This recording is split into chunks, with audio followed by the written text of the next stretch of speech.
Ça faisait longtemps que j'avais pas été bouleversé comme ça au cinéma. Qui es-tu exactement? Et moi? Papa, Qui suis-je exactement?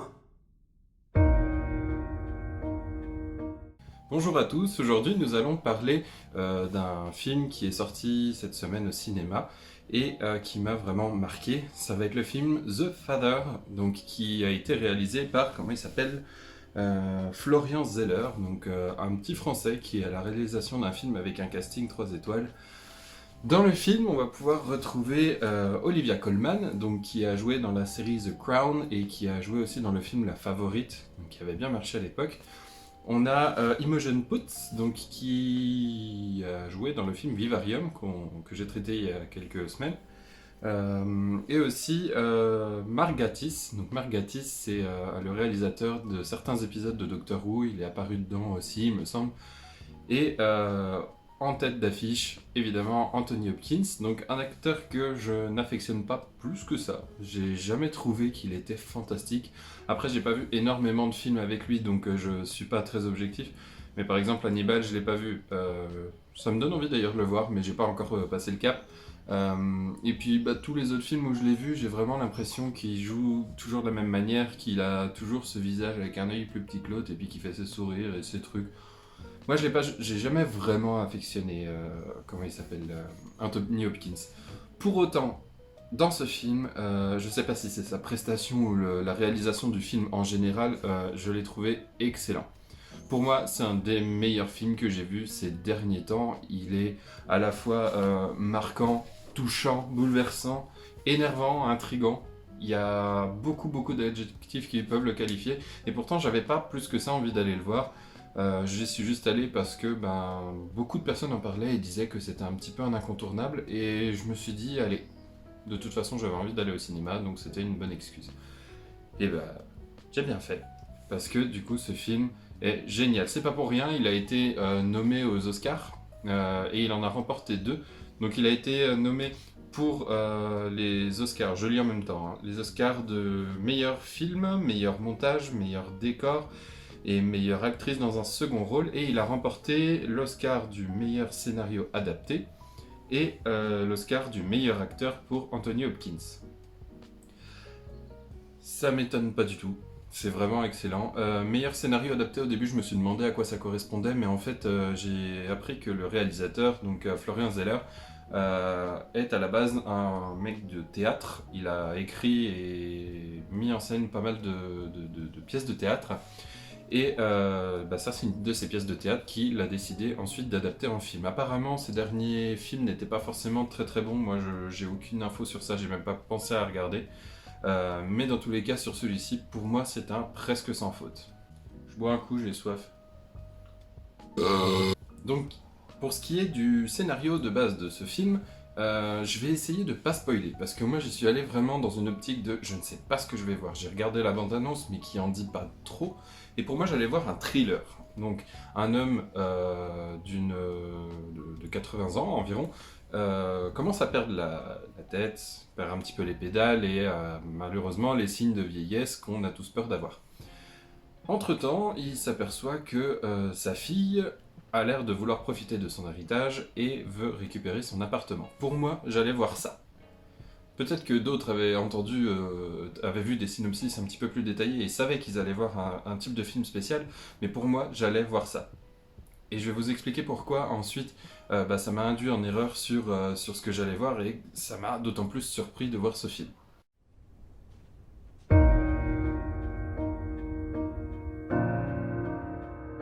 date de naissance? Le vendredi 31 décembre 1937. Vous habitez avec votre fille en ce moment, c'est bien ça? Oui, dans mon appartement. Vous voyez, la situation est très simple. Je vis dans cet appartement depuis 30 ans maintenant. C'est moi! Et ma fille aimerait beaucoup qu'il soit à elle. Non, de quoi est-ce que tu parles, papa? Alors, elle a emménagé avec cet homme qu'elle a rencontré. Je suis là pour t'aider. Pour m'aider à faire quoi? Tout va très bien, Anne. J'ignore ce qu'elle complote contre moi. Mais elle complote quelque chose, j'en suis certain. Je vais essayer de faire une critique sans spoilers, mais ça va pas être évident parce que le sujet traité, en fait, dès que je vais pouvoir en parler, bah, ça va être grillé tout de suite. Donc pour moi, il y avait vraiment deux parties. Il y avait l'homme qui perd la tête et la fille qui veut profiter de ses biens matériels et immatériels. Et dans le film, en fait, on oscille vraiment entre réalité et... enfin, plusieurs réalités, et on ne sait pas vraiment démêler le vrai du faux. On ne sait pas si c'est vraiment l'homme qui perd les pédales et a des signes de la maladie d'Alzheimer, ou si vraiment la fille monte un complot contre ce monsieur, enfin contre son père, pour pouvoir arriver à avoir l'appartement dont elle rêve depuis tant de temps. Et le problème dans ce film, c'est... Enfin, le point de vue que l'on a dans ce film, c'est qu'on a le point de vue de Anthony Hopkins, son personnage, je crois, s'appelle Anthony d'ailleurs. On a son point de vue. Donc on ne sait pas vraiment si c'est nous qui avons des hallucinations et qui voyons des choses et qui ne nous rappelons pas de certains trucs, ou si c'est vraiment un complot contre nous. Donc moi, dans le film, j'étais énervé de ouf. Donc j'arrivais pas vraiment à savoir si c'était la fille qui faisait du mal à son père ou si c'est vraiment le père qui avait un problème. Et moi je m'en suis arrêté à là, et la suite du film a été d'autant plus touchante et surprenante. Au niveau des images dans ce film, pour moi c'est assez froid. En apprenant que Florian Zeller, le réalisateur, donc, avait fait du théâtre, pour moi j'ai trouvé vraiment la mise en scène et les images très théâtrales. Tout se passe dans le même décor. C'est un décor qui évolue en fonction de la psyché du personnage principal, mais c'est vraiment une mise en scène théâtrale qu'on pourrait voir sur scène. Et ça ne m'étonne pas du tout qu'il l'ait réalisé sur scène finalement. Il n'y a pas de façon de filmer très très grandiose. Par contre, j'ai trouvé qu'il y en avait une mise en scène assez folle parce que elle participe vraiment à nous perdre et à nous faire nous poser des questions. On va voir des choses, il y a un personnage qui va quitter la pièce, et quand on va retrouver un autre personnage, on va pas savoir dans quelle temporalité on est, dans quelle situation on est, dans quelle conversation on a pu participer avant. Et je trouve ça vraiment très très bien fait, la mise en scène le fait très bien. La caméra vraiment elle vagabonde dans la maison en même temps que Anthony, du coup c'est super déroutant. Au niveau de la musique, ça a été composé par Ludovico Einaudi. Ludovico Einaudi, pour ceux qui ne le savent pas, c'est le mec qui a composé les musiques qui apparaissent dans Intouchable, donc les musiques au piano. Je sais pas si vous entendez, mais il y a les grenouilles derrière, et je crois qu'elles vont me saouler. Hop, ta gueule la grenouille. Du coup, je parlais de la musique. La musique. Donc, Ludovico Einaudi a signé une musique qui est très particulière et très lyrique. J'ai beaucoup aimé les musiques de fond, qui sont vraiment très secondaires. On va vraiment avoir un petit violon qui met une tension vraiment dans la scène et qui nous fait nous rendre compte que ça c'est pas normal. Et ça j'aime beaucoup, c'est un bruit de fond, vraiment un bourdonnement ou vraiment des moments où, qui vont appuyer les moments clés du film où le personnage se rend compte qu'il est en train de perdre les pédales. Ou qu'il lui arrive d'autres choses. Pour autant, toute la partie lyrique, donc avec de l'opérette, etc., je l'ai vraiment trouvé pas de trop, mais un peu ridicule.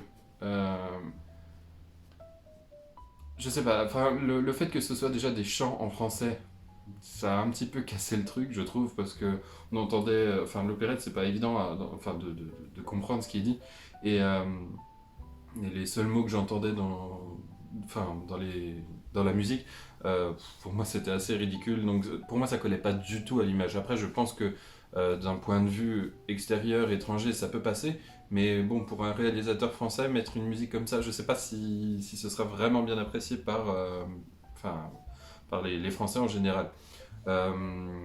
Pour autant, le choix est vraiment bien parce que la musique lyrique, ça correspond vraiment au milieu dans lequel vivent les personnages, donc un petit peu bourgeois, un petit peu bien éduqués. Bourgeois, vraiment très limite, mais vraiment des personnes qui habitent à Londres et qui ont un bel appartement et qui ont certaines aisances dans la vie. Donc là, il va falloir que je passe à une partie spoiler. Donc si vous n'avez pas vu le film, je vous conseille d'arrêter la vidéo ici. Si ça vous tente vraiment, c'est un film que je vous conseille énormément. Mais je vais essayez de pas trop en révéler pour que vous ayez la même surprise que moi et la même claque que moi au cinéma. Prévoyez les mouchoirs, c'est très touchant, c'est un drame, donc vous allez forcément avoir la larme à l'œil à un moment dans le film. Même si vous vous sentez un peu extérieur à tout ce genre de cinéma, vraiment, je vous conseille d'aller le voir parce que moi j'ai été surpris, mais très positivement. Du coup, maintenant on va parler en détail du scénario et de la mise en scène. La mise en scène est vraiment excellente et colle vraiment au scénario. Le scénario, donc, on apprend que Anthony, enfin on l'apprend pas vraiment, c'est toujours suggéré, mais on apprend qu'il a la maladie d'Alzheimer et on va vraiment avoir son point de vue à lui. On va être en lui, enfin, on va vraiment avoir voir ce qu'il voit, entendre ce qu'il entend et on va se faire les mêmes suppositions sur ce qui se passe autour de lui que lui. Notamment le truc qui m'a vraiment induit en erreur, le truc de la fille qui veut récupérer l'appartement. Pendant tout le long du film, moi j'étais en train de faire des théories sur ce qu'elle aurait pu faire. Quand on voit certaines scènes où vraiment ça paraît gros, ça paraît vraiment mis en scène comme une pièce de théâtre, mais juste pour le perdre et le rendre complètement dingue. Quand on l'entend, la fille tout le long du film lui dire prends tes cachets, prends tes médicaments, fais ça, et qu'elle lui donne des ordres, et que lui, petit à petit, quand il sort de sa chambre, il voit qu'il y a des bibelots qui ont disparu, des tableaux qui ont disparu. Il y a vraiment des scènes qui sont excellentes à ce niveau-là, et qui permettent vraiment de perdre le spectateur autant que le personnage principal est perdu. Où est le tableau? Quel tableau? Croyez-moi, il se passe quelque chose de bizarre. Est-ce que quelqu'un a vu ma montre? On me l'a volée. Personne l'a volé. Comment ça, personne l'a volée? Ça fait un moment que ça dure. C'est moi! Anne? Des choses étranges se produisent. Qu'est-ce que c'est que ce délire? Où est Anne? Mais de quoi est-ce que tu parles? Mais où est-elle? Je suis là. Ah, C'est vraiment super bien fait à ce niveau-là. Moi, j'ai beaucoup apprécié et j'étais dans un état super énervé, en train de me dire oh mais quel chouin celle-là, vraiment quelle pute. C'était et en fait la pauvre, quand on a le dénouement du film, elle y peut rien et on comprend qu'elle est tout aussi touchée de voir son père dans cette situation que lui est touché de se voir dans cette situation. Et c'est là que devient super intéressant le film, c'est dans son dernier acte où on commence vraiment à avoir des visions beaucoup plus consistantes, où il va avoir l'impression de se faire taper. Par exemple, tout ce que lui, il va imaginer dans sa tête, en fait, on va voir les personnages le faire. Mais c'est pas vraiment la réalité. Donc tout le long, on est biaisé sur ce qui se passe vraiment à l'écran et ce qu'il est vraiment en train de subir. Le moment où il se fait frapper par son gendre, c'est horrible, il se met à pleurer. Enfin, moi j'étais dans un état, je me cachais, je fais c'est pas possible d'être comme ça avec un vieux. Et moi j'étais encore dans l'état d'esprit que c'est elle qui montait un complot contre lui. Donc j'étais énervé comme je sais pas quoi. Et petit à petit, notamment avec la scène finale où vraiment on comprend que l'homme est en hôpital psychiatrique, il a même pas dans sa tête fait la transition entre le chez lui et l'hôpital, et qui commence à raconter des choses qui n'ont rien à voir les unes avec les autres. Il veut sa maman, etc. Il parle de ses vieux souvenirs, tout est confondu. Et c'est là qu'on prend vraiment la grosse claque. Et rien que d'en parler, ça me fait tout bizarre parce que c'était vraiment très fort en émotion. Et puis les 10 dernières minutes, on va dire, où on apprend ça et qu'on subit ça comme lui il est en train de le subir, c'est vraiment affreux et magnifique à la fois, parce que c'est une façon très humble de traiter la maladie, une façon très respectueuse d'expliquer aux gens ce que c'est. Et je pense que des gens qui ont subi ce genre de problème avec des membres de leur famille vont trouver le film très dur, mais à la fois très réaliste. Je pense, c'est vraiment qu'un avis. je n'ai pas besoin que quelqu'un m'aide. Il faut trouver une autre solution, on ne peut pas continuer comme ça. Dis pas ça ici. Je ne quitterai pas mon appartement. Je ne quitterai pas mon appartement. Papa, as-tu pris tes pilules? Je peux vous poser une question? Combien de temps encore comptez-vous rester ici, à gâcher la vie de votre fille? Le dénouement, moi je suis resté un tout petit peu sur ma faim pendant un quart de seconde parce que je me suis dit, ça se finit comme ça, il n'y a pas d'explication. Et à la fin, je me suis vraiment dit, ouais, en fait, tout ce qu'on a vu depuis le début, c'est le mec qui se fait ses propres idées. Et du coup, ça me donne presque envie de retourner voir le film parce que vraiment, je pense qu'on peut le voir avec deux avis différents si on n'est pas parti du principe que le mec avait Alzheimer et que c'est lui qui hallucinait dès le début. C'est vraiment pas qu'un film, c'est une expérience sensorielle et visuelle. On va être vraiment perdu et je pense que le voir une deuxième fois, enfin de toute façon je le reverrai une deuxième fois parce que ce genre de film, dès qu'il va sortir en DVD, il sera dans la collecte, enfin en DVD, en Blu-ray. Euh, vraiment c'est un truc qu'on peut voir plusieurs fois et avoir plusieurs fois des points de vue différents.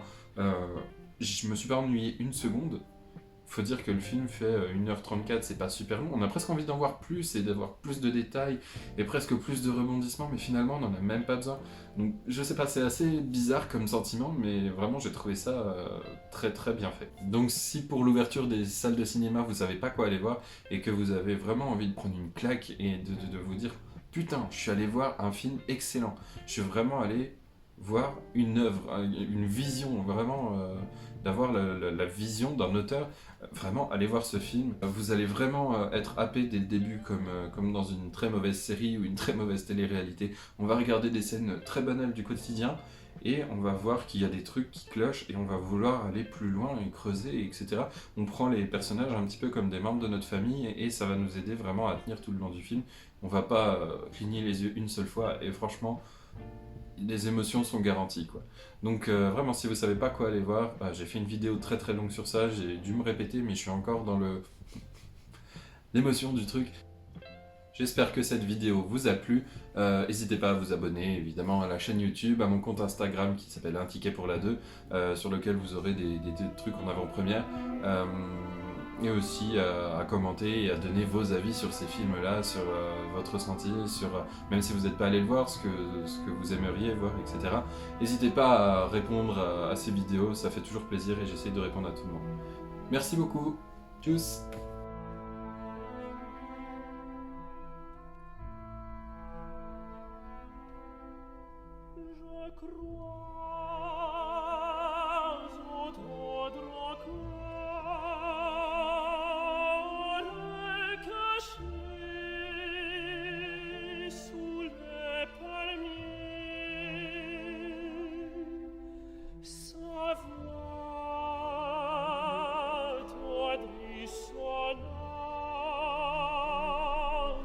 Comme un chant